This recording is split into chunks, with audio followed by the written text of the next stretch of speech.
Why was she still breathing?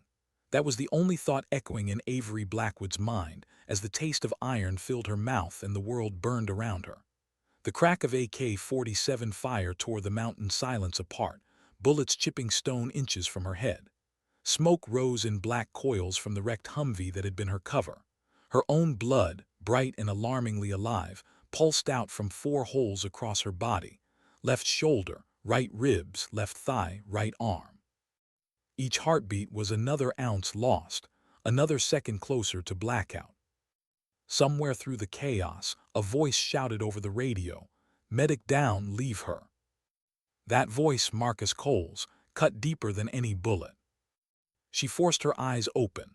Through the haze she saw him, tall, broad, a figure once familiar, now monstrous in its calm.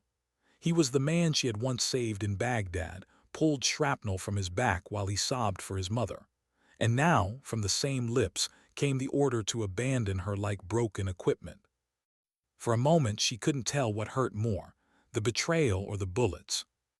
A second explosion ripped the air, throwing Marcus from his vehicle. The blast flung him like a rag doll, and Avery felt the concussion through the dirt beneath her. Black smoke rolled through the pass, blotting out the rising sun. The Predator drone circling 3,000 meters above caught everything in grainy clarity: fire, chaos, betrayal. But that footage wouldn't matter to her if she bled out in the next 3 minutes. She pressed her good hand against her thigh, feeling warmth gush between her fingers. Too fast, too much. Femoral bleed, 5 minutes tops. She had trained for this. She had treated others in this condition, but treating yourself with one working arm and 4 holes punched in your body, that wasn't training. That was raw instinct. Her fingers found the cat tourniquet in her pocket. One hand, teeth, tighten, twist until the world narrows to a single white-hot scream. She bit down on her lip until she tasted blood and copper and pain mixed together, then tightened again. The bleeding slowed, barely. Another for her arm, awkward, brutal, effective. Her body trembled with effort, her breaths coming in short, sharp gasps. She wanted to close her eyes, just for a second, but she knew what waited there: darkness, and after that, nothing. "Stay awake," she whispered to herself, voice raw. "Stay with it." She tried to focus on anything that wasn't the pain: the distant rattle of gunfire, the shouts of her team, the low hum of the drone somewhere above. She could almost pretend she was watching it all from outside, like she used to when patching up soldiers under fire. Controlled chaos. Assess. Act. Save. But there was one image she couldn't push away: Marcus turning toward her before the shooting started, eyes steady, calm, and then that small movement of his hand guiding her toward the door. "That way," he'd said. "Move. Into the open, into the kill zone." He'd known. And now he was lying broken, thrown by the blast that had caught his own vehicle. Avery could see him through the heat shimmer, crawling, dragging himself with one arm. His leg, shattered, bleeding heavily. The kind of wound that gave you minutes, maybe less, if no one reached you. She could have looked away, could have told herself he deserved it. The bastard who sold them out, who used her as bait, who left her to die in the dust. But that wasn't who she was. Her duty had never depended on who deserved saving. Her fingers dug into the ground, nails scraping against stone. She started to crawl. 200 meters. That was the distance between them. 200 meters of open terrain under enemy fire, with half her body numb and the other half screaming in agony. It might as well have been a mile. The first meter was the hardest. Her right arm refused to move, hanging limp at her side. She used her left arm and her one good leg, dragging herself forward like a wounded animal. The pain was beyond measure, but she focused on the rhythm: pull, breathe, push, drag. The sounds of battle became background noise. The hammering of machine guns, the zip of rounds cutting through the air, the echo of shouts in Pashto. A voice shouted through the radio, "Doc, what the hell are you doing?" She didn't answer. Words would cost air, and air was something she couldn't spare. Her world shrank to inches. Each pull left a trail of blood in the Afghan dust. Each push brought her closer to the man who destroyed her trust. At 50 meters, her vision blurred. Shock, blood loss, dehydration, all conspiring to shut her down. She forced her mind back into focus. She pictured the training bay at Fort Sam Houston, the old instructor who had hammered the mantra into every medic's brain. Slow is smooth. Smooth is fast. The wounded don't have time for panic. She didn't panic, she kept crawling. When she reached Marcus, he was pale, eyes glassy, hands shaking as he tried and failed to apply his own tourniquet. He looked up, disbelief cutting through the haze. Avery. "Shut up," she rasped. It was all she could manage, 2 words rough as gravel. She worked the tourniquet around his thigh, teeth pulling the strap, left hand twisting the windlass until the arterial spray slowed to a sluggish seep. He gasped, arching in pain. "You should have left me," he groaned. She ignored him. Her body screamed to stop, but she didn't. She wasn't saving Marcus Cole, the traitor. She was saving the principle that made her who she was. Her oath didn't have exceptions. Now came the impossible part. Marcus weighed at least 70 pounds more than she did. Dead weight. And she was half dead already. But the landing zone was 800 meters away. That was where the medevac would land. If she didn't move him, he'd die here. She looped his rifle sling around his chest, tied it to her vest, and started to pull. At first nothing happened. Physics said no. Logic said no. Her body screamed no, but she ignored them all. Pull, push, drag. The first few feet felt like moving a mountain. Then she found a rhythm again. Left arm pulls, right leg pushes, breathe, drag. Gunfire intensified around them. Rounds struck the dirt so close she could feel the grit spray across her face. Somewhere behind her, the heavy thump of the Apache's rotors began to echo through the mountains. Help was coming, but not fast enough. Marcus started to speak, delirious, words slurred between gasps. "They paid me, 50,000. They said no one would die." She didn't answer, didn't care, she kept moving. 400 meters. Her muscles were beyond exhaustion now. Every fiber burned, her lungs clawed for oxygen. The world tilted in and out of focus. At one point she thought she saw Rivera, the young ranger who'd mocked her that morning, smiling from the dust. For a moment she almost stopped. Then she remembered he was gone. 300 meters. An RPG detonated somewhere to the right, showering them with debris. Her helmet rang like a bell as a fragment glanced off. She blinked, dazed, tasting blood again. 200 meters. Voices screamed orders in English now, Apache strafing the ridges, suppressing the remaining fighters. The gunfire began to fade. 100 meters. Hands reached for her, lifting Marcus away, pulling her to her knees. Someone shouted, 4 GSWs, and she's still moving. Jesus Christ. She barely registered the words. Her vision tunneled until there was only one thing, the drone screen inside the Blackhawk showing the replay. Marcus pushing her into fire. Marcus leaving her. Marcus betraying them all. Then darkness took her. When she woke again, it wasn't to battle but to silence. A sterile, humming silence broken only by machines. The ceiling was white, too bright. Her throat ached, raw from intubation. Her body felt like lead. She tried to move and immediately regretted it. Pain flared through her limbs like lightning. A nurse leaned over her. "Welcome back," she said softly. "You've been out for 3 days. You're at Craig Joint Theater Hospital. You're safe." Safe? The word felt strange. She hadn't felt safe since before Devil's Pass. Avery blinked, trying to focus. "The others," her voice came out as a rasp. 6 wounded stable, 3 killed. Sergeant Cole, he's alive. Alive. The irony hit her like a punch. The man who had tried to kill her was breathing because she had refused to let him die. The nurse adjusted her IV. "You lost a lot of blood. 4 surgeries so far, more to come, but you're a fighter." Fighter, that wasn't the word Avery would have chosen. Fighters looked for enemies. Medics looked for lives. When Captain Hayes came later that day, he looked like he hadn't slept in weeks. "Avery," he said quietly, taking the chair beside her bed. "You saved my team. You saved all of us." She didn't reply. "I watched the drone feed," he continued. "Everything.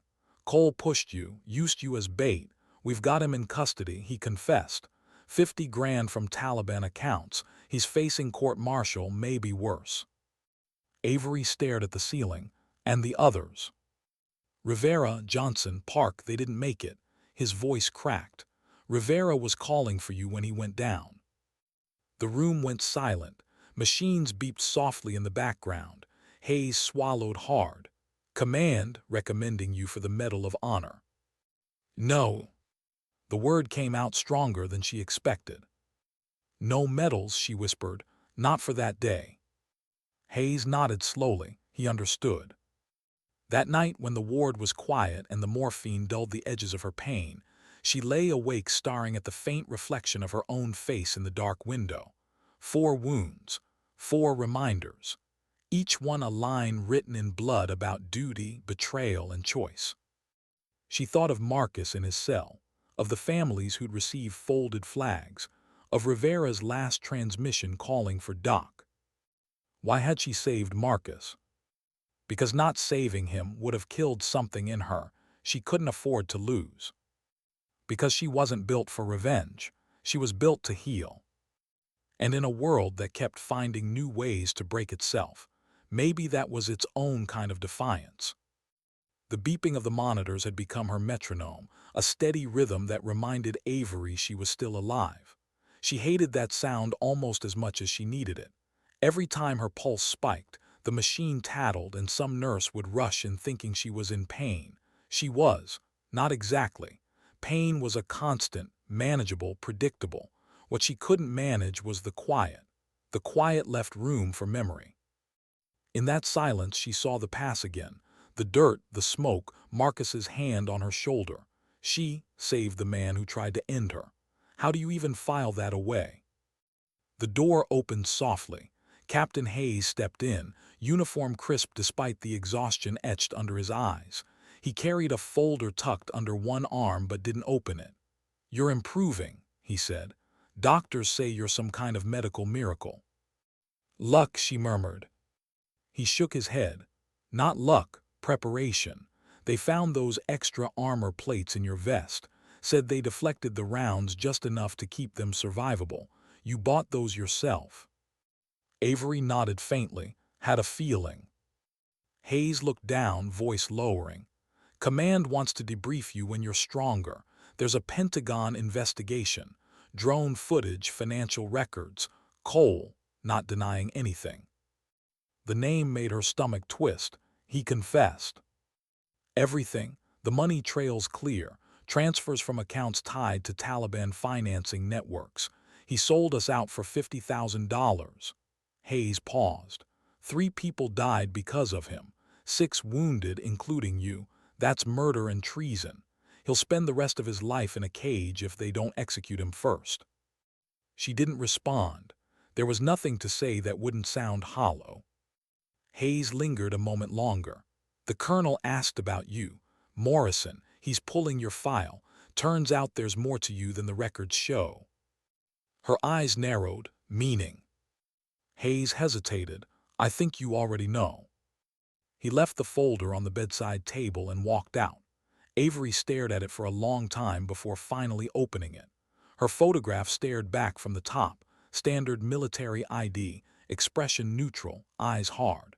Beneath it were pages she hadn't seen in years, classified clearance stamps, deployment logs that didn't officially exist.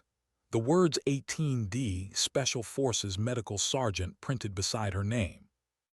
They buried that part of her life after the hearings. The world wasn't ready for female operators, not officially. They told her she could retire quietly or go back to the regular army as just another medic. She'd chosen the latter. Less glory, more work. But Morrison hadn't forgotten. Later that week he arrived in person, tall, graying, eyes sharp behind wire-rimmed glasses. "Blackwood," he said, stepping into the hospital room. "How are you holding up?" She gave the only answer she knew. "Still breathing, sir." He nodded, pulling a chair closer. Good. I watched the predator feed, twice. You saved the man who betrayed you. You shouldn't be alive, but you are. You've been through more than most of my officers ever will, and now I need to ask you something. She braced instinctively. Yes, sir. Why did you do it? Avery looked past him toward the window where evening light painted the floor gold. Because he was bleeding out. That's not an answer. It's the only one that matters. Morrison studied her for a long time. You know they're calling you a hero. I'm not. Maybe not to yourself, but I've seen a lot of soldiers die because others hesitated. You didn't, even when it was him. He leaned back, sighing. We're recommending a Distinguished Service Cross, and the Purple Heart's automatic. I don't want medals. I know, but sometimes the uniform demands symbols. People need something to believe in. You're it right now. Avery closed her eyes. They'll forget soon enough. Maybe, but I won't. He stood. Get well, specialist. The world still needs people like you, even if it doesn't know it. When he left, the room felt smaller. Days blurred into each other, surgeries, therapy, brief visits from surviving teammates. Thompson, the gunner who'd lost an eye, stopped by with bandages still across his face. He tried to joke, saying he owed her a beer when they were both cleared for solid food. She smiled, a small, tired thing, but genuine. Others came too, Chen with burns crawling up his arms, Kim on crutches. Each one said the same thing, you saved us. Each time she replied, that's my job. But each time it hollowed a little deeper, because her job hadn't been to save Marcus. Yet she did. 3 weeks after she first woke, she had another visitor, a ghost from a world that officially didn't exist. He entered without knocking, tall, broad-shouldered, a prosthetic leg clicking softly against the tile. She recognized him instantly. Williams, she whispered. Hey, Hawk. The old call sign hit her like a memory grenade, dust, chaos, men shouting in Arabic, her hands slick with someone else's blood. Hawk, the name that belonged to another life. How did you? Morrison called in a favor, said you could use a familiar face. He smiled, but it didn't reach his eyes. He also said to remind you that ghosts talk to ghosts. He handed her a tablet.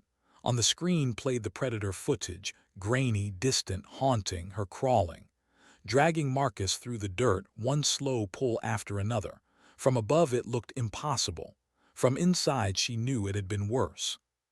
17 of us are alive because of you, Williams said quietly. From the old unit, we don't forget that. That was a lifetime ago. Same life, different chapter. They talked for hours, about Fallujah, about the missions they could never admit existed, about the soldiers they'd saved and the ones they hadn't. By the time he left, Avery felt something she hadn't in months, a flicker of belonging. But peace never lasted long in her world. 6 weeks after the ambush, she could walk short distances with a cane.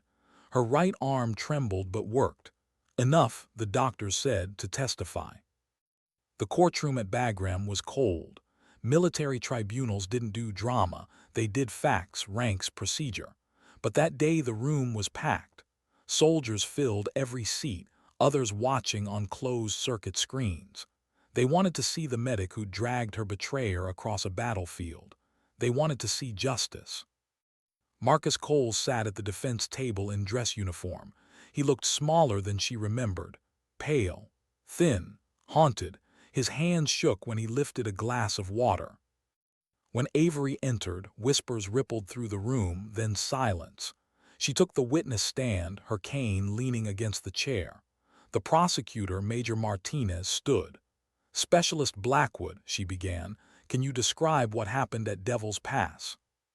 Avery told it like a report. The convoy, the IED, the ambush, the shove, the bullets, the crawl, the drag. Then Martinez asked the question everyone wanted answered. After being shot 4 times, after being betrayed by Sergeant Cole, why did you save him? The silence that followed felt endless. Avery's gaze swept the courtroom. Soldiers, officers, journalists, every eye fixed on her. "Because I'm a medic," she said finally. "When I enlisted, I took an oath to preserve life. It doesn't come with exceptions. It doesn't say save everyone except traitors. It just says save lives."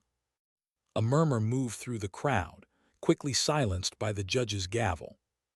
Martinez nodded. "Medical professionals reviewing the footage called your actions physically impossible. How did you do it?" Avery hesitated. "Rivera was 22, Johnson 19, Park 24. They died because of him. I couldn't bring them back, but I could make sure he lived to face what he'd done. They deserved that." The courtroom was still. Even the judge seemed to hold his breath. The defense tried to chip away at her testimony. Captain Reynolds pointed to her background, classified commendations, special forces training. "You're not an average medic," he said. "Cole couldn't have known you survive. How can you prove intent?" Avery's eyes met Marcus. "Because before I was hit, he told command over the radio that I was already dead. He didn't wait to see. He wanted to stop anyone from helping me. That's not panic. That's intent." Marcus flinched like the words were bullets. When it was his turn to speak, the facade cracked. He broke down, sobbing, words spilling out in fragments, debts, threats, lies. "They said no one would die, just disable the convoy. I needed the money, I didn't mean." But the records were clear. The money was real, the rest was fantasy. The jury deliberated less than 2 hours. Guilty, treason, murder, conspiracy, life without parole at Fort Leavenworth. As the MPs led him away, Marcus looked back once. "Thank you," he mouthed. Avery didn't respond. Outside, the sky over Bagram was the color of sand and smoke. Hayes waited near the steps, his posture rigid. "It's over," he said. "Not for him," she replied. "And for you." She looked past him, toward the horizon where mountains faded into haze. "I get to keep being who I am." He smiled sadly. "That's enough. For now." Weeks later at Fort Campbell, they held a ceremony. It was supposed to be small, just her new unit and a few families, but word had spread. Soldiers filled the parade ground. Cameras rolled quietly in the background. Colonel Morrison pinned the Purple Heart to her uniform. The metal was cold against her skin. "This isn't just for that day," he said softly. "It's for all the days before it, for everything no one will ever know." He handed her another box. Inside was a Distinguished Service Cross engraved with a single word on the back, Hawk. The applause washed over her like wind. She barely heard it. Her gaze had found someone in the crowd, a woman with 2 small children clutching her legs, Jennifer Cole. Afterward, the woman approached, tears streaking her face. "I wanted to thank you," she said. "You saved his life even after everything. My kids still have a father because of you. I don't expect forgiveness for him, but I wanted you to know what that means." Avery's throat tightened. She nodded, unable to speak. Jennifer hugged her gently, whispering, "You chose to be better than the worst thing that happened to you." That night, Avery sat alone in her quarters, the medals still in their boxes on the desk. Outside, the base was quiet, just the hum of distant generators and the soft clatter of night training somewhere beyond the fence. She should have felt closure, justice served, lives honored, but instead she felt something else, a stirring, a pull she couldn't name. The kind of pull that always came before another mission, another call from the shadows. Her phone buzzed once on the desk. Unknown number. She ignored it at first, then another buzz. "Scorpion remembers Fallujah. Your old team needs you." The name hit like a heartbeat long forgotten. Scorpion Colonel Torres, dead 3 years, or maybe not. Avery stared at the message. Her rational mind whispered caution. Her gut whispered something else. She opened the drawer, pulled out an encrypted satellite phone, one she wasn't supposed to have, and dialed a number burned into memory. When Williams answered, his voice was steady. "Hawk." "I just got a message," she said, "from Scorpion." A pause, then, "We got it too. Coordinates in northern Syria." Could be bait. Could be, but what if it's not? Avery looked at the medals glinting under the desk lamp, the symbols of honor and survival.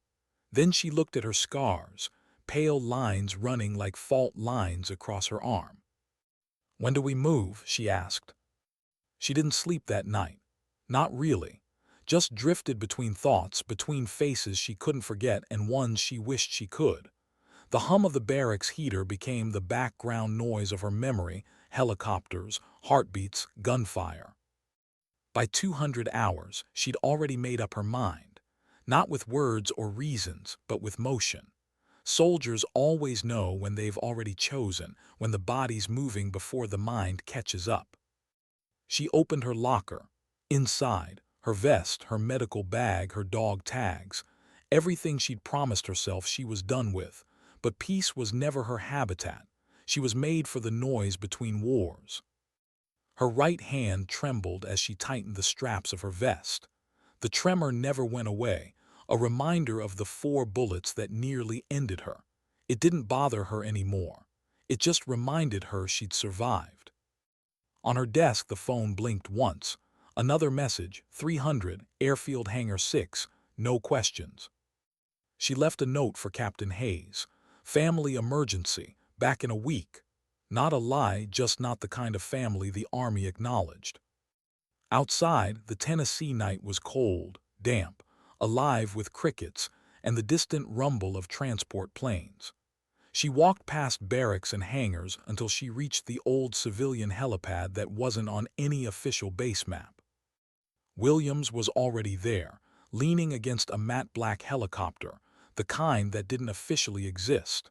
The prosthetic leg gleamed faintly in the floodlight.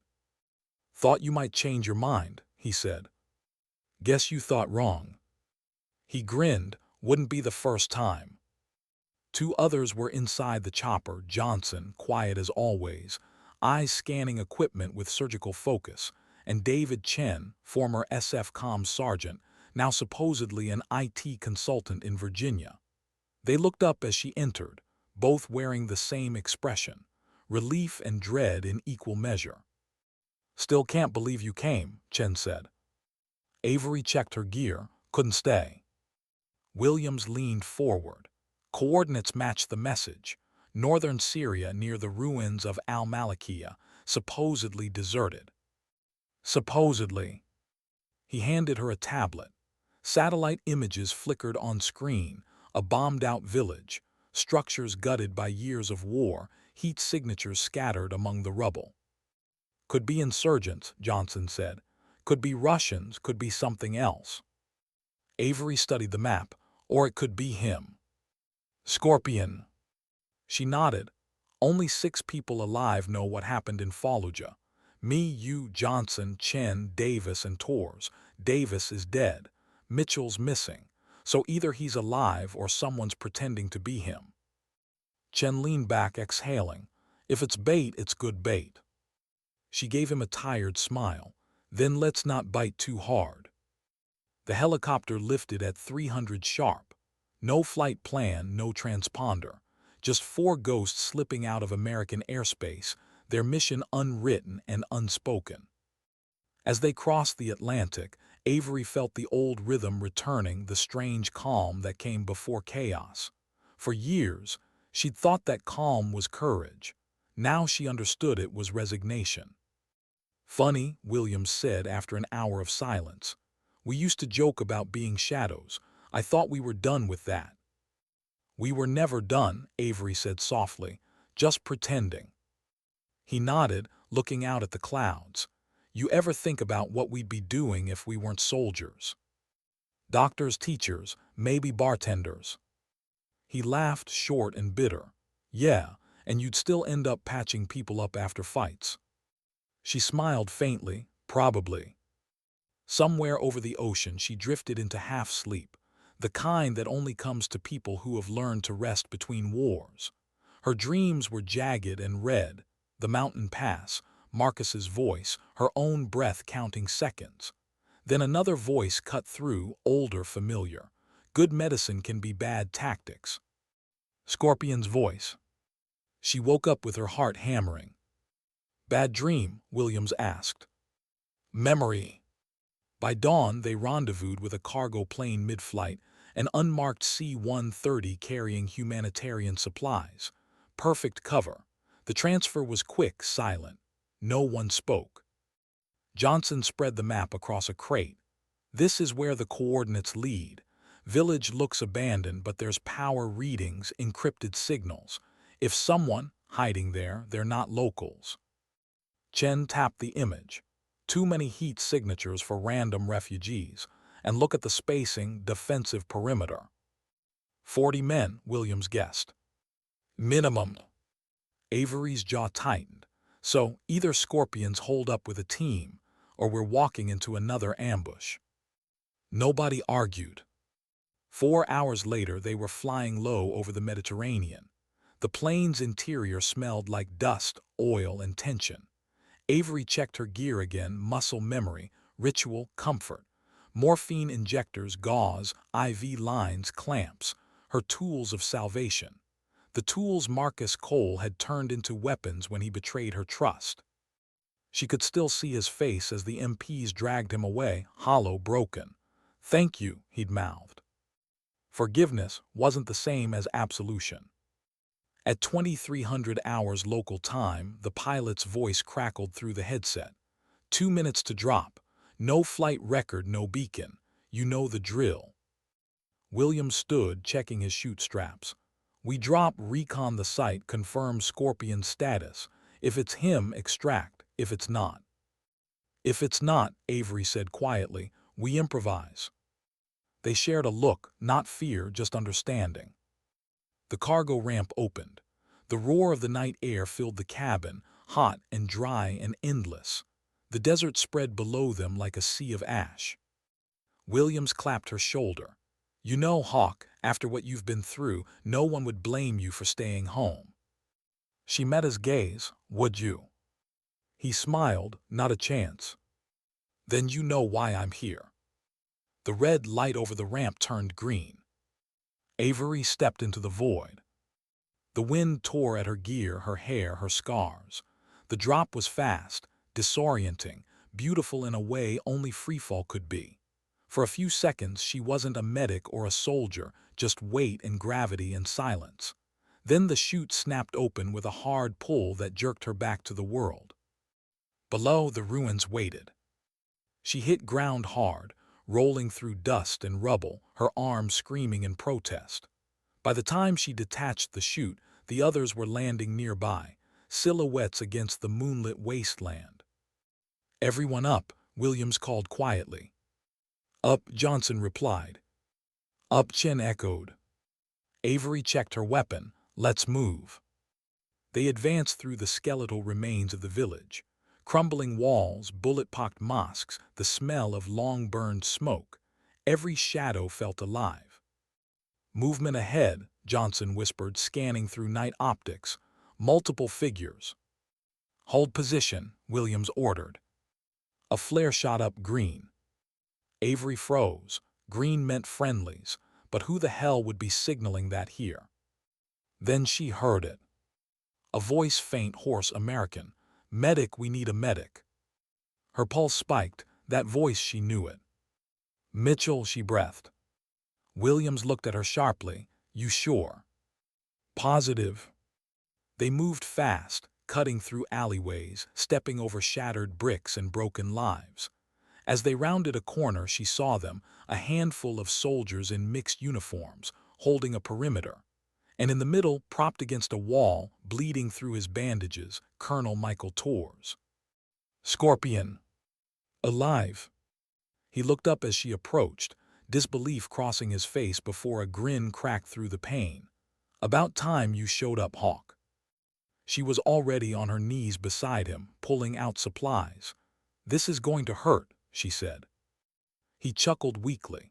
Can't be worse than watching drone footage of you dragging that traitor across half of Afghanistan. It was 1,200 meters, she corrected. And he's not a traitor anymore, he's an inmate.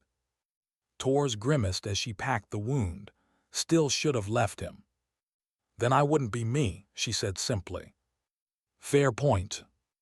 Williams crouched nearby. "What's our situation?" Torres exhaled slowly.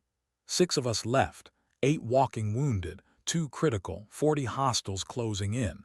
They've got RPKs, RPGs, and patients." "Who are they?" Chen asked.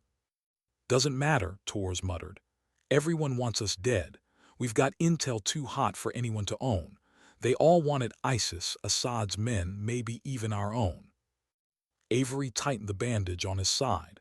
"Then we don't let anyone have it." "Meaning?" Williams asked. She looked up. "We give it to everyone." The others stared at her. "Broadcast it," she said. "Every channel, every frequency. If everyone has the intel, no one can kill for it. No one gains an advantage."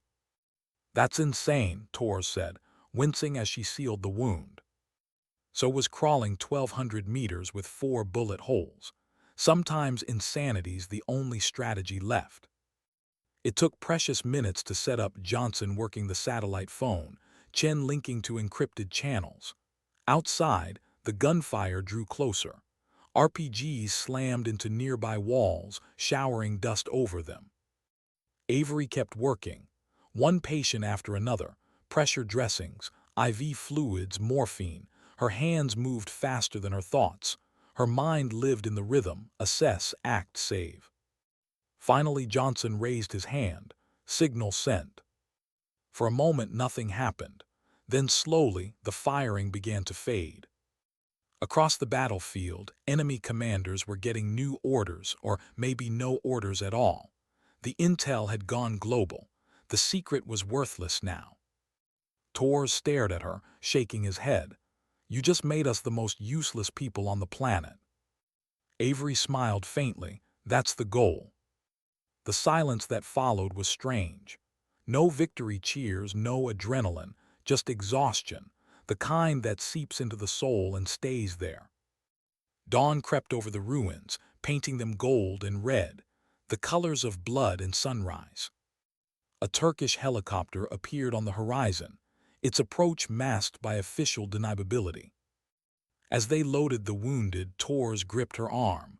"You know this isn't over," he said quietly. "That intel, it points to something bigger. Someone been turning our people against us. Cole wasn't the first. He won't be the last." Avery looked at him, then at the soldiers limping toward the chopper. "Then we keep doing what we do," she said. "Save who we can, stop who we must." Torres nodded. "Is that enough?" She didn't answer, because enough was never part of the job. The helicopter lifted off, the ruins shrinking beneath them. Avery looked down at the fractured earth, at the smoke curling from the last outposts of another endless war.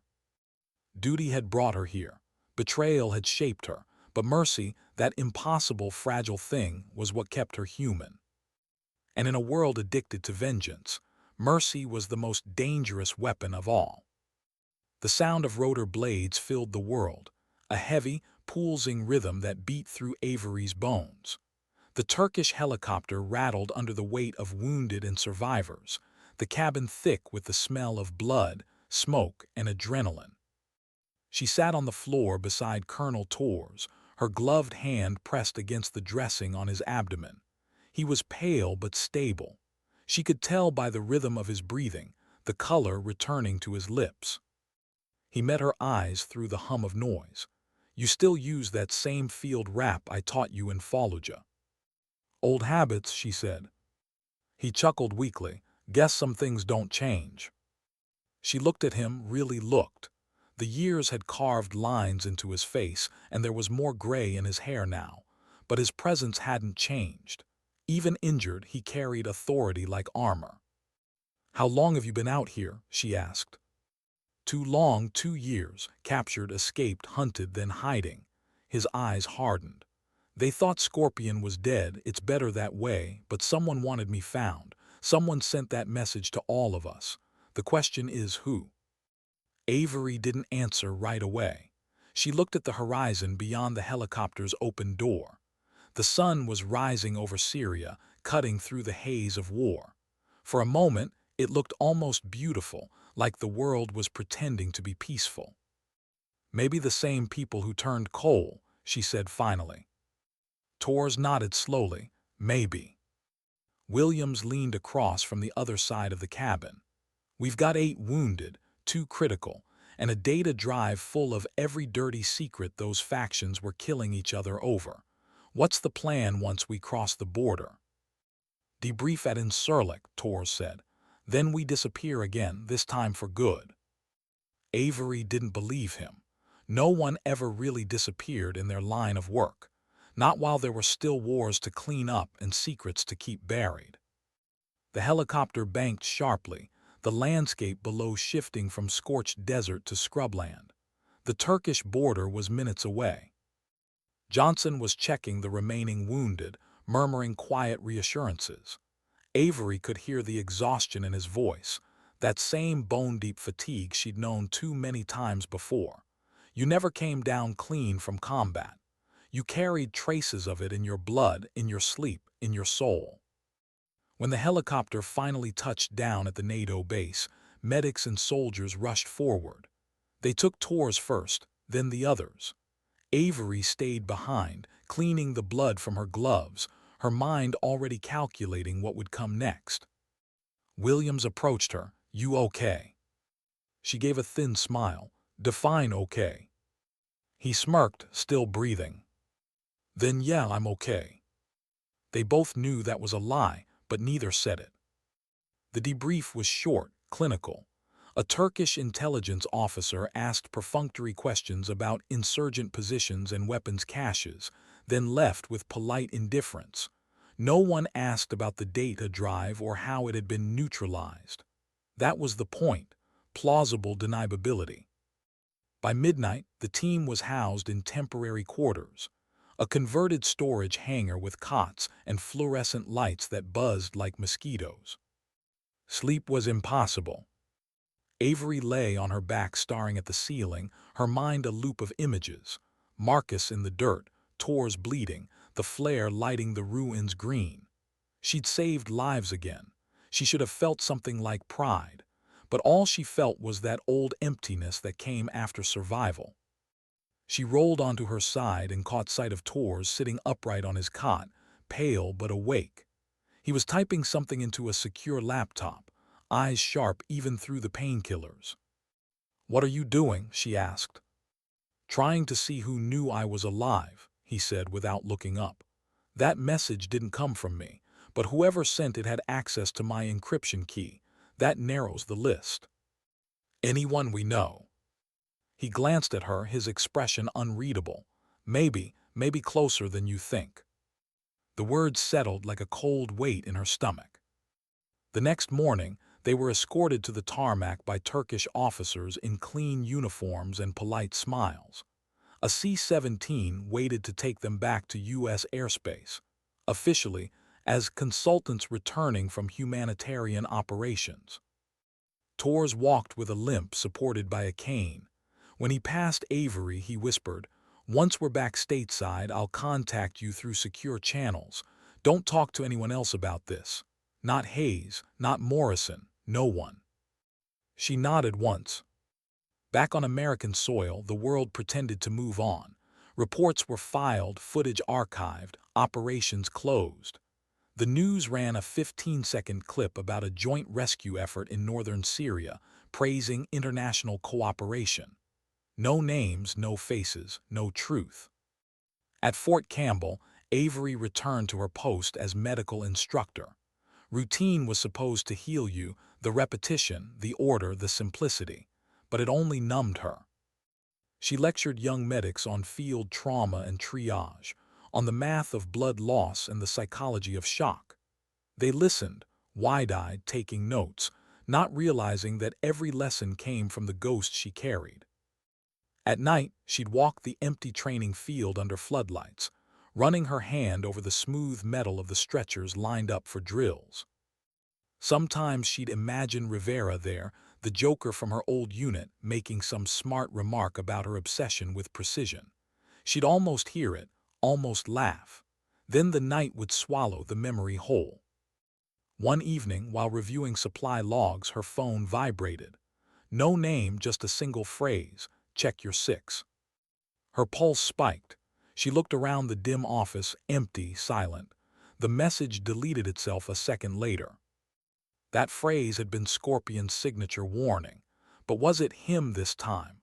Or someone using his name again? The next day she found a file envelope in her barracks mailbox, no return address.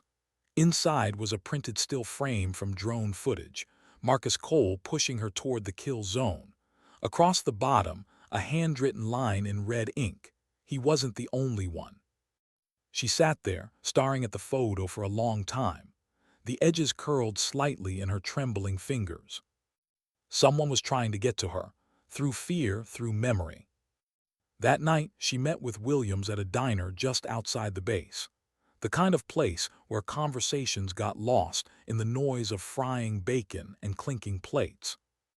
He saw the look on her face and didn't bother with small talk. What happened? She handed him the photo. He studied it. You think Torres sent this? Or someone who wants me to think he did? Williams rubbed his jaw. This could be anything, psyops, a test, maybe someone trying to draw you back out. Back into what? He met her eyes, the game. She leaned back, staring out the window. The world outside looked normal, families eating dinner, kids laughing in the parking lot, headlights sliding across wet asphalt. But she'd spent too long in shadows to believe in normal. I'm tired, Tom, she said quietly. Tired of being useful only when things go wrong. He nodded. We all are, but that's what we do. We step in when everything else breaks. She almost smiled. You make it sound noble. It's not, it's just necessary. When she returned to base that night, she found another envelope waiting. This one smaller, lighter.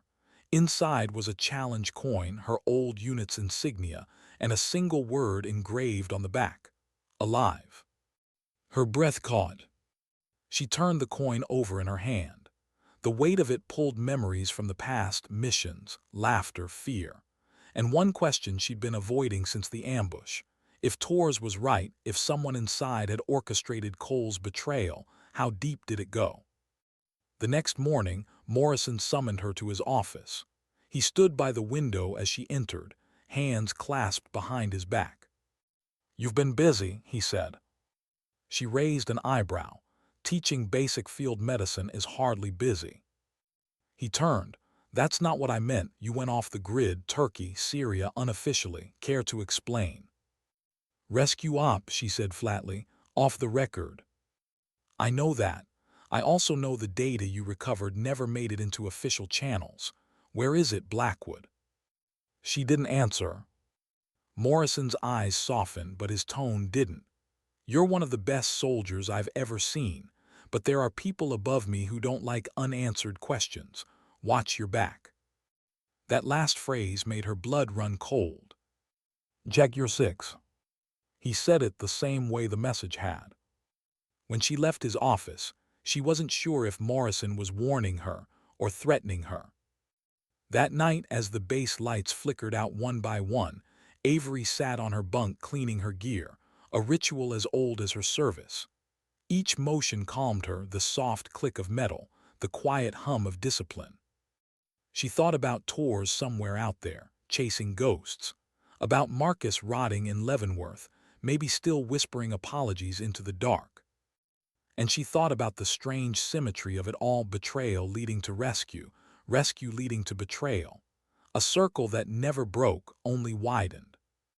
When her phone buzzed again, she didn't even flinch. No message this time, just coordinates, northern Iraq. The war never said goodbye. It only changed locations. She closed her eyes, exhaled slowly, and began to pack. Duty, she thought, wasn't about orders anymore. It was about momentum, about moving forward even when every reason said stop. She tightened her vest straps, feeling the tremor in her hand settle into something steady. Sometimes dignity didn't speak, it simply acted. And somewhere beyond the desert horizon, something was waiting, another impossible mission, another impossible choice. She would go because that's who she was, because that's what medics do. The wind carried sand like whispers. Each grain felt like a memory against her skin, small, sharp, endless. Avery crouched on a rocky ridge overlooking a stretch of northern Iraq that wasn't supposed to exist on any map. The coordinates had led her here, a dead zone between Kurdish territory and no man's land, where signals vanished and allegiances blurred. Below, hidden between eroded cliffs, lay a compound, concrete walls, satellite dishes, too clean to be insurgent, too remote to be official, the kind of place governments denied until it was useful to admit. She adjusted her scope, scanning the perimeter. 4 guards, American weapons, no flags. The vehicles parked inside were unmarked, sand-colored, efficient, silent. William's voice crackled softly in her earpiece. "Got eyes on you, Hawk. You seeing what I'm seeing?" "Yeah," she murmured. "This isn't a camp, it's a station." CIA. Maybe, or something deeper. Torres said the intel pointed to an internal operation gone rogue. Looks like he was right. Avery's jaw tightened. Then this is where it starts. She waited until nightfall before moving. The desert turned black fast, stars slicing through the sky like glass. Her movements were measured, deliberate. Pain in her arm flared with every motion, but she welcomed it. Pain meant precision. At the fence line, she found what she expected: motion sensors, thermal lenses. But the patrols were lazy, confident. That told her everything she needed to know. They didn't expect ghosts. She slipped through the gap beneath a collapsed segment of wire, landing silently behind a parked vehicle. The air inside the compound smelled like diesel and secrecy. From here she could see the main structure, 2 stories, reinforced. A satellite dish hummed faintly on the roof, the kind used for secure transmissions. She crept closer, pausing near a window. Voices drifted from inside. English, male, calm. "The coal asset was contained," one said. Avery froze. "Coal?" Another voice replied. "Good. His arrest kept the program off record. But now there's chatter about Scorpion resurfacing, if he exposes what we did." "He won't, not if she leads us to him first." Her stomach turned to ice. They were talking about her. "Tracking signals live," the first voice continued. "She's using the encrypted line we built into her comms when she was still under evaluation. She thinks she's clean, but she's been broadcasting her coordinates for days." Avery's throat went dry. They'd been following her since Afghanistan. She stepped back slowly, her pulse hammering. Every mission, every chance encounter, the photo, the messages, it wasn't random. She was bait. And Torres was the trap. A door opened somewhere inside. Footsteps, heavy boots moving toward her position. She ducked behind a generator just as a flashlight beam sliced across the ground. 2 men passed, rifles slung, chatting about supply shipments. She waited until their voices faded, then moved toward the rear of the building. Her hands were steady again. Clarity always came with betrayal. She slipped through a side door into a corridor lit by low red bulbs. The hum of electronics filled the air: computers, servers, routers. Down the hall she saw a glass room filled with monitors showing maps, drone feeds, satellite overlays. On one of the screens was a name tag she recognized: Blackwood, Avery, Operational Test Subject, Project Revenant. Her breath caught. Another file flashed beside it. Cole Marcus, Phase 1 candidate, failed. Every bone in her body went cold. Project Revenant. She read the subheading: Behavioral Conditioning Through Controlled Trauma, Psychological Compliance via Field Stress Replication. They'd used them. Cole hadn't been just corrupted, he'd been conditioned, manipulated, engineered to betray. And she'd been the test that followed. Footsteps echoed again. Avery moved quickly, slipping into a maintenance closet. Through the narrow slit of the door, she watched a figure pass, tall, female, short blonde hair under a tactical cap. The face was familiar, but memory wouldn't place it. Not yet. When the hallway cleared, Avery stepped out and approached the nearest terminal. Her fingers flew across the keyboard. Years of field experience hadn't dulled her hacker's instinct. Within seconds, she was inside the internal server. Files, reports, videos, psychological studies marked confidential level Omega clearance. She opened one at random. The screen showed a man strapped to a chair, electrodes attached to his temples. His voice broke as he repeated lines in a monotone. Loyalty is truth, truth is service. Cole. Her hand shook. She opened another file, footage from a bodycam. Hers, the ambush at Devil's Pass. Someone had been watching through her own lens feed, recording her pain, studying her responses. The video ended with a notation. Subject demonstrates resilience beyond predicted parameters. Continue observation through proxy threat Cole. Recommends secondary test, moral endurance. That was the shove, the betrayal. They staged it all. Her breath hitched, rage and disbelief colliding in her chest. You weren't supposed to see that. The voice behind her froze her spine. She turned slowly. The woman from the hallway stood in the doorway, pistol raised. Her expression calm, almost sympathetic. You're supposed to be dead, the woman said softly. Working on it, Avery replied, stepping aside just enough to draw her own weapon. The woman tilted her head. You don't remember me, do you? Avery studied her face, the sharp features, the pale eyes. Then it hit her. Langley, CIA Psychological Division. You briefed our unit in 2013. Good memory. You ran Revenant. I designed it, Langley corrected. You were its success story. Avery's jaw tightened. I was your experiment. Langley lowered the pistol slightly. No, you were proof. Proof that trauma can be turned into precision, that guilt can be harnessed as loyalty. You turned soldiers into puppets. Langley smiled faintly. Into survivors, the ones who couldn't adapt broke, the ones who could become unstoppable. You saved lives because we made you incapable of letting go, even of your betrayer. Avery felt something fracture inside her. You turned us into monsters. No, Langley said softly. We revealed what you already were. For a moment the room was silent except for the hum of machines. Then Avery fired. Langley dove for cover, returning fire. Bullets shattered screens, sparks flying like fireworks.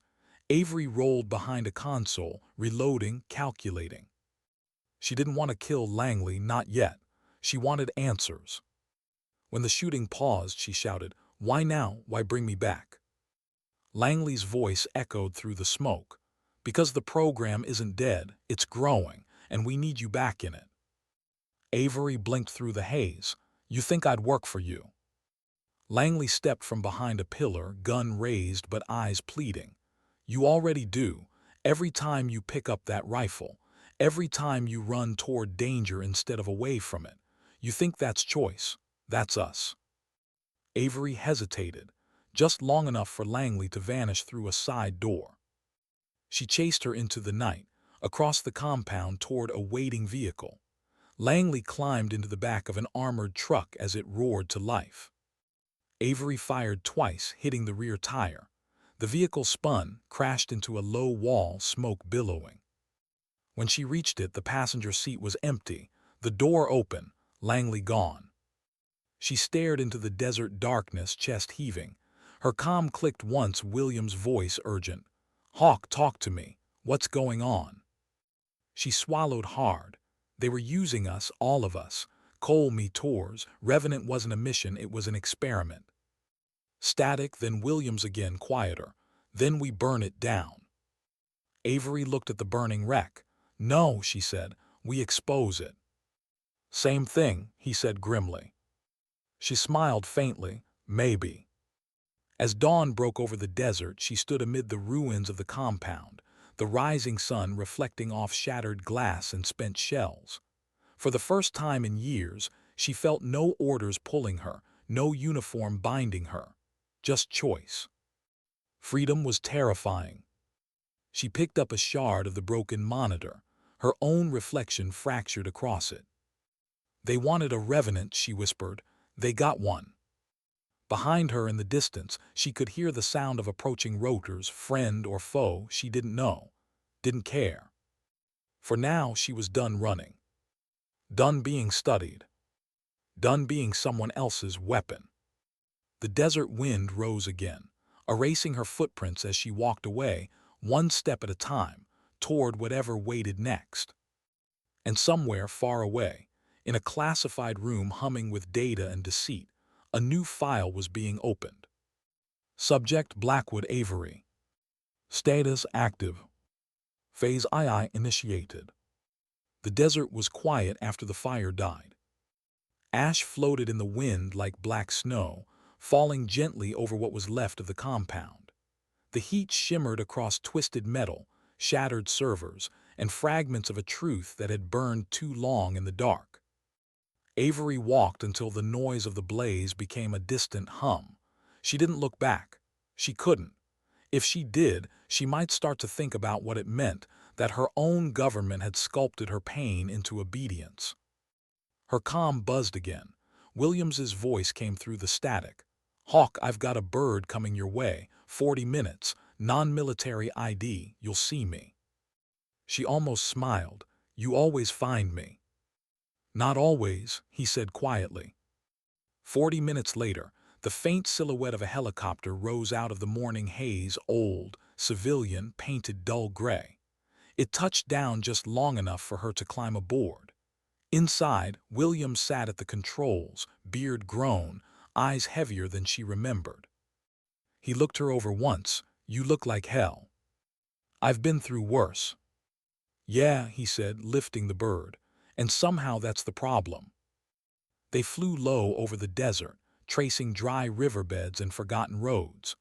Below them, the wreckage of the old world stretched endlessly, rusted tanks, half-buried towns, graves with no markers.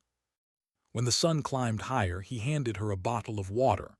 "So," he said, "tell me everything." She did, about the files, about Cole, about the footage of her own helmet feed being monitored, about Langley, the woman who'd turned soldiers into test subjects. Williams listened without interrupting. When she finished, he exhaled slowly. "I always knew we were part of something dirty," he said. "Didn't know it was this dirty." "They called it Project Revenant," Avery said. "They conditioned us, created trauma loops. Cole broke, I adapted. That was their proof of concept." He shook his head. "They trained us to save lives by taking away our own." "Exactly." For a while, neither spoke. The helicopter's hum filled the silence between them. After an hour, Williams banked west toward the border. "We can't go home," he said. "Morrison's compromised. Maybe Hayes too. If they're in this, we're ghosts for real now." Avery leaned back, staring at the horizon. "Good. I'm done following orders." "Then what's the plan?" She looked down at the flash drive hanging from her neck, scavenged from the burning servers. "We show the world." Williams glanced at her. "You think the world wants to see it?" "No, but it needs to." He didn't argue. He'd seen what she'd seen, soldiers who'd traded their humanity for survival, governments that fed them lies and called it patriotism. They crossed into Turkey before sunrise. By the time they landed in an abandoned airfield near Mardin, the sky was turning silver. The hangar was empty except for old fuel drums and ghosts of forgotten missions. Williams shut down the engines and looked at her. "We've got about 36 hours before someone traces your signal. What do we do with that time?" Avery pulled a small case from her pack and opened it. Inside was the drive. "We decrypt this, we copy everything, then we disappear." They found an old generator, coaxed it to life, and booted a dusty laptop. The drive required multi-layered decryption, exactly what she expected. Every barrier she bypassed revealed something worse. Classified memos, psychological test results, field experiments conducted on unknowing soldiers. One file froze her hand mid-motion. "Subject 1, TORRES Michael, Status: initial success, right arrow, uncontrolled variable. Williams leaned over her shoulder. They tested him too. She nodded slowly. He was the first. They called him Scorpion because he wouldn't break, but they didn't know how much control he really had. When the conditioning cracked, he vanished.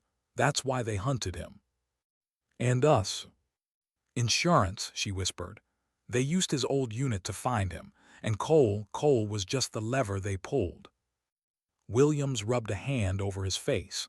So everyone we've ever trusted, used, built from lies. Avery looked up from the screen.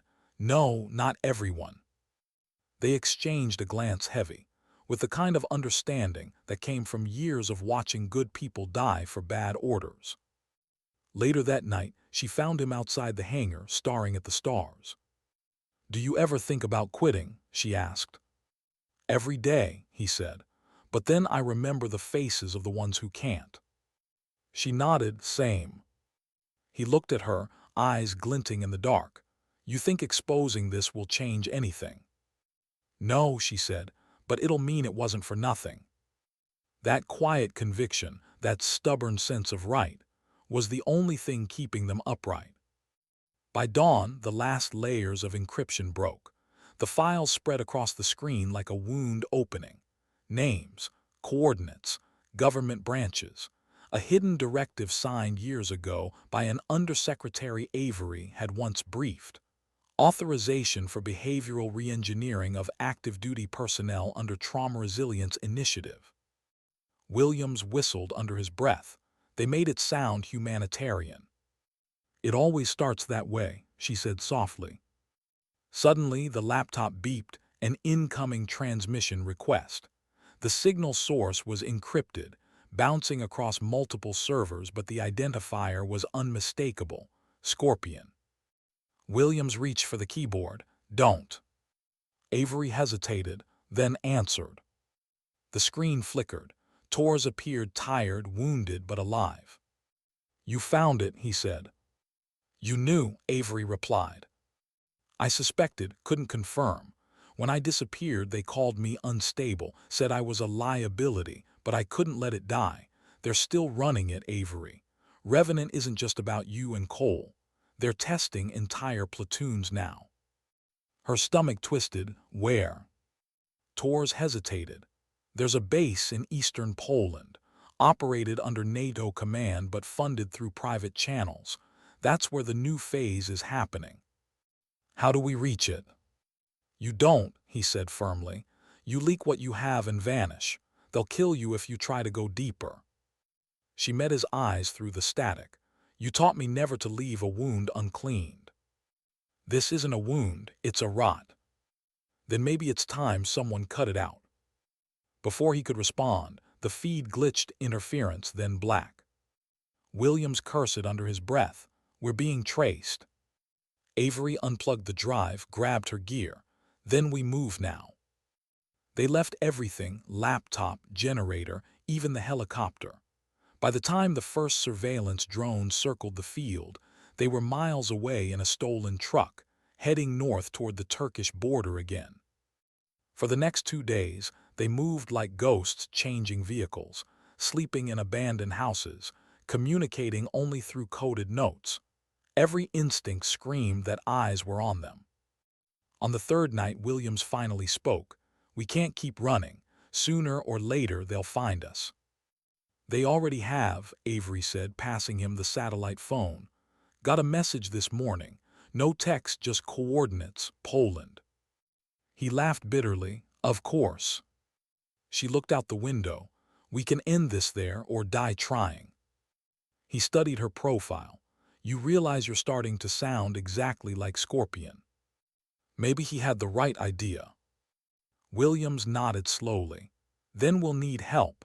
I know a journalist old in bed from Helmand. She owes me a favor. If we give her the files, she can make sure the truth spreads even if we don't make it." Avery considered. "Do it, but make a copy first, hidden one." "You trust her that little?" "I trust systems even less." They stopped that night in an old mining town near the border. The buildings were hollowed out by war and weather. In one, they found a faded mural, children holding doves. Someone had painted over the faces with black lines. Avery stood in front of it, staring. "They wanted to erase innocence," she murmured. Williams set up camp nearby. "They almost did." She turned to him. "Why'd you come back for me, Tom, after all this?" He met her gaze, unflinching. "Because you're the only one who still believes we can be better than what they made us." For a long moment, neither spoke. The silence was heavier than any noise. When dawn came, they were already driving again, north, toward the storm they both knew they couldn't outrun. As the miles rolled by, Avery felt something strange beneath the exhaustion. Not hope, something quieter, acceptance. Every choice she'd made had led here. The battlefield, the betrayal, the secrets, the truth. She couldn't fix what had been done to them, but she could make sure it wasn't done again. As the truck rattled along a broken highway, Williams spoke softly. "You think people will ever know what it costs to stay good in this world?" Avery watched the horizon. "Maybe not, but they'll know what it looks like." "And what's that?" She looked at him, a faint smile ghosting her face. "Someone who keeps walking." The border loomed ahead, another invisible line, another beginning disguised as an ending. They crossed it before dawn, unseen, unheard. Behind them, satellites realigned. Somewhere, Langley reported to men in suits who never saw the battlefield, saying the experiment had gone dark. But in truth, it hadn't. Because two revenants were still alive, and they were coming. The Polish winter hit like punishment. Wind knifed across the flatlands, biting through their jackets, carrying the smell of snow and diesel. The border guard posts were miles behind them now, swallowed by fog. Ahead, a forest stretched into gray silence, the kind of silence that didn't hide peace but preparation. Williams killed the truck's lights and coasted to a stop beneath the trees. "Last leg," he muttered, rubbing his gloved hands. Avery stared at the GPS. The coordinates pulsed on the screen, blinking inside a wide restricted zone labeled NATO training grounds, no civilian access. "Training grounds," she said. "That's what they're calling it now." Williams cracked a half smile. "Guess we're civilians today." They walked the last mile on foot, boots crunching through frost, breath turning to mist. The forest thinned into a valley, and there it was. The facility looked like a research center. Low concrete walls, glass panels, snow stacked on the roof. But Avery saw the truth immediately: guard towers, motion sensors, infrared cameras. Inside, the faint hum of generators and the rhythm of drills. "Place is active," Williams whispered, raising his binoculars. "2 squads on patrol, vehicles every 10 minutes. What's the play?" Avery scanned the perimeter. East wall, security blind spot between cameras. Old habits, old survival. They waited for the patrol to pass, then moved low, fast, deliberate. The air smelled of ozone and cold iron. The gate wasn't locked from the outside. It wasn't supposed to be reached. Inside, the lights glowed pale blue, too sterile for any battlefield. They slipped through a maintenance corridor into a service wing lined with steel doors. Beyond one, faint voices. "Subject Batch 47, entering Stage 3. Avery froze. The voice was calm, clipped, female, Langley. Williams's jaw tightened. "She's here." They crept closer, peering through the small window in the door. Inside was a training chamber, large, clinical, echoing with commands. A dozen soldiers ran simulated missions through VR rigs, their vitals displayed on holographic screens. Electrodes tracked every motion, every heartbeat. Langley stood at the console, coat crisp, expression unreadable. "Increase the threat variable," she ordered. "I want to see how they react under betrayal stimulus." The technician hesitated. "Ma'am, that could destabilize." "Do it." Avery's stomach turned. Betrayal stimulus. They were reenacting what had broken Cole, what had nearly destroyed her. The program hadn't ended. It had evolved. Williams leaned close. If we blow the power, we can take the servers, the data. No, Avery whispered. We expose it live. How? She pointed to the transmission hub on the far wall. That feeds their satellite uplink. If I loop the internal feed into the NATO network, every analyst from Brussels to Washington will see what's happening here in real time. He gave a grim nod. Then let's make history. They moved through the side hall toward the control room. The hum of electricity vibrated through the walls. The room was empty except for rows of monitors and a single server core glowing like a heart behind glass. Avery sat at the console, plugging in the drive she'd carried since Iraq. Code filled the screen, strings of numbers spinning as she bypassed the security gates. William stood watch, rifle ready. You ever think about what comes after this? After, she said, there isn't an after. Yeah, he murmured, didn't think so. The final lock broke with a tone that sounded almost like a sigh. We're in, she said. She routed the live feed to the uplink, fingers flying. Within seconds, the monitors around them shifted, the VR training room, the soldiers, Langley's commands, everything. The data was streaming out. Langley's voice crackled over the PA. Security breach detected. Shut down external access. Williams grinned, too late. Footsteps thundered down the corridor. Avery yanked the flash drive free, slipping it into her vest. Go. They burst into the hallway, sprinting toward the hangar exit. Alarms wailed. Red lights flashed. Guards appeared from both ends, rifles raised. Williams fired first, controlled bursts, non-lethal. Avery threw a smoke grenade down the hall, the air filling with white fog. They moved through it like phantoms. When they reached the outer door, Langley stood waiting, pistol drawn, fury burning through composure. You couldn't leave it alone, she said. Avery stopped, breathing hard. You turned soldiers into experiments. Langley shook her head. I turned survivors into purpose. You think they want peace? Peace kills them faster than bullets. You, of all people, should understand that. Avery stepped closer. Maybe, but at least we choose our wars. Langley raised her weapon. You've just started one you can't win. Williams moved slightly, gun trained on her. She doesn't need to win, he said. She just needs the truth to outlive her.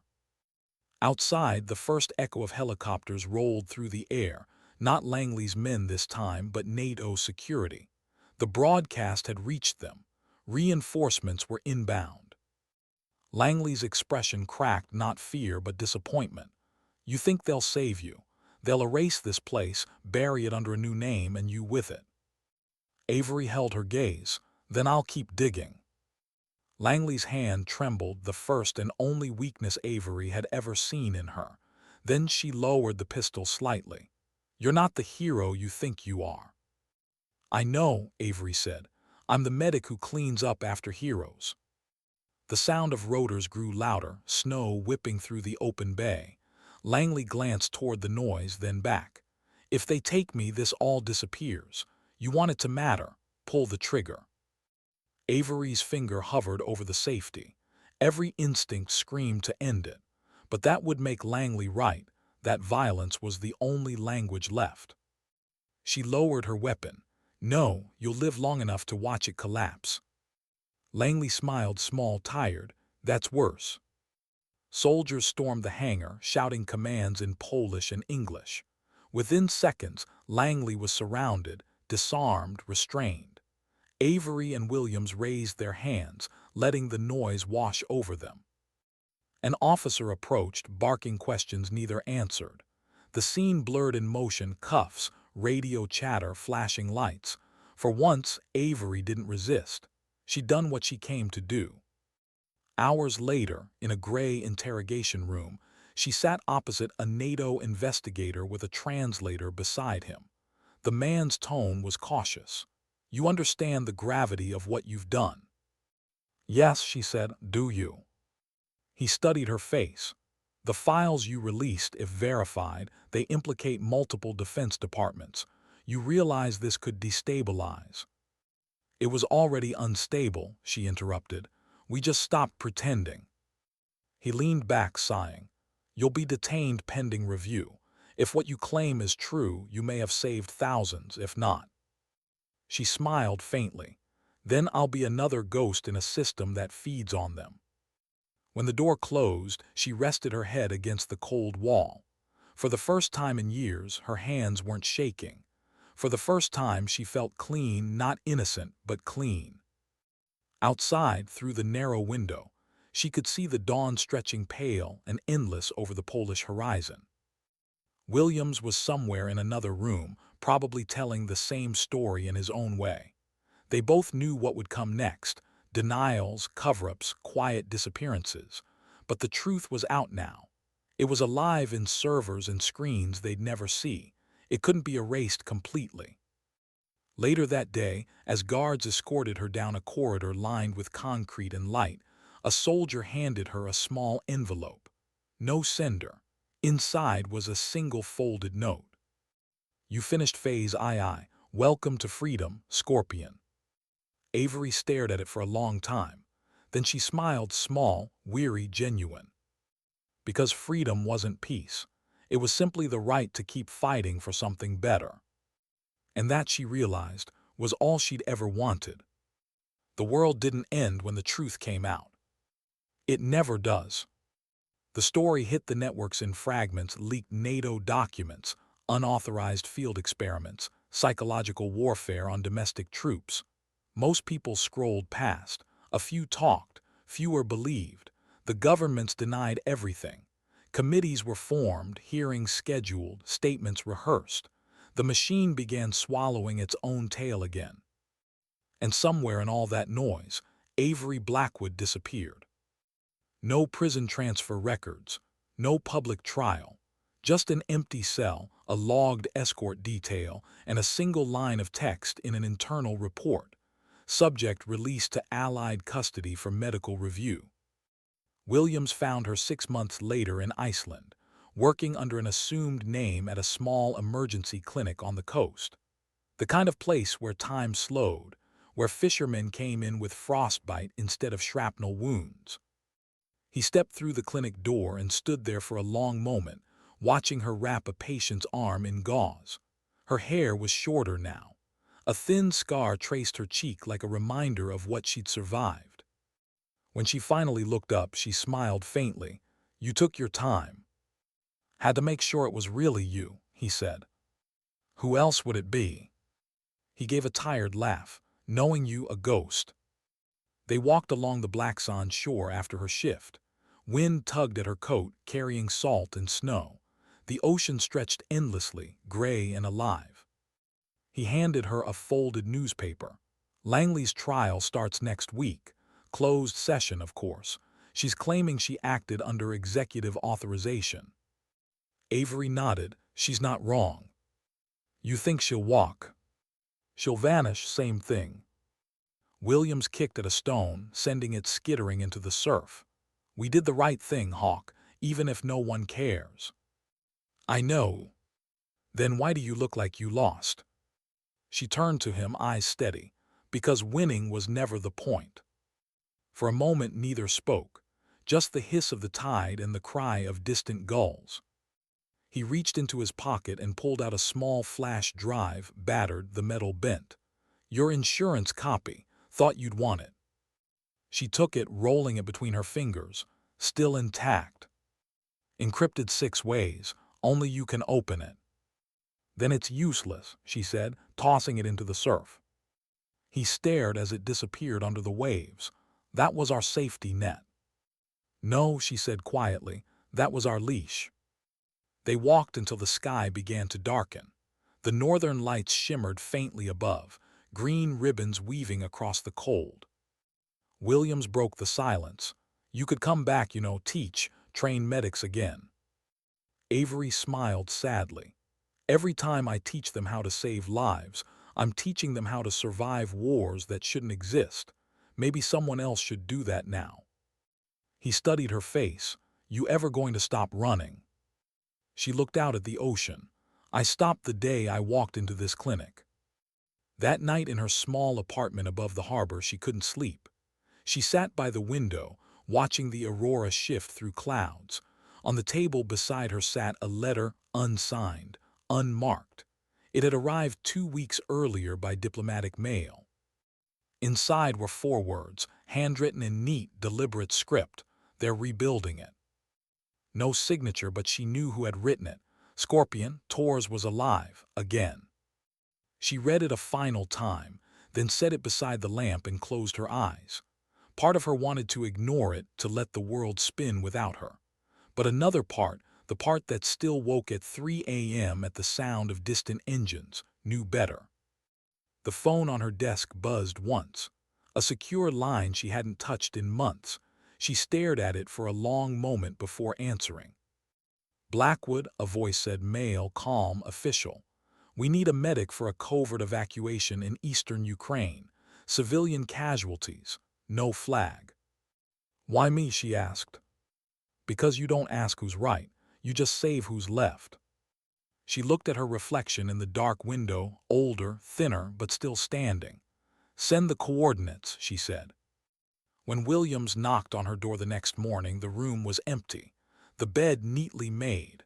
The window open to the sea. On the desk, she'd left only her badge and a note. Tell them I went to help. He stood there for a long while, the paper trembling slightly in his hand. Then he smiled, small and sad. Of course you did, Hawk. He folded the note and slipped it into his pocket. Some people chased peace, others became it. She was neither. She was the thin line that kept one from destroying the other. 3 months later, in a refugee camp near Lviv, rumors began to spread about a foreign medic who never gave her full name. She treated soldiers and civilians alike, never stayed longer than a week, and always moved on before anyone could ask where she came from. They said she carried a small silver cross around her neck with no chain, just wire. Some called her the Revenant Doctor. Others simply said she was an angel who knew how to shoot. One night, as artillery thundered far away, a local nurse asked her why she kept coming back. Avery looked up from bandaging a boy's arm. Because someone has to. The nurse hesitated. Aren't you afraid you'll die? Avery smiled faintly. I already did. The rest is just borrowed time. Outside, the sky burned orange over the horizon, the sound of another war beginning. She stood in the doorway, the wind lifting her hair, and for a moment the years fell away. The battlefield, the betrayal, the silence afterward, all of it collapsed into one truth. Mercy was not weakness. Forgiveness was not surrender. And survival, when chosen for others, was the purest kind of defiance. She walked toward the noise, not because she believed she could end it, but because walking away would make her part of it. Months later, far from the front lines in a sterile government hearing room, a senator read from a report titled Project Revenant, a study in ethical catastrophe. The pages were heavily redacted, names blacked out, but one line remained untouched. Evidence provided by former specialist Avery Blackwood initiated this investigation. Current whereabouts unknown. The senator paused, then added softly, May God forgive us for needing people like her. The record showed polite applause, then silence. In a quiet chapel on a military base no one visited, a plaque was added to a wall of unnamed heroes. It bore no rank, no date, just a quote etched in steel. Sometimes dignity doesn't speak, it simply acts. Below it, a small flower rested, a pink rose, the kind Avery once pressed into the grip of her rifle years ago before a mission no one remembered. The wind through the open door carried faint laughter, the kind that lives between memory and myth. Somewhere out there, a woman was still patching wounds the world refused to stop making, still walking, still silent. And maybe, in the brief pauses between wars, she let herself believe that was enough. Because for her, it always had been.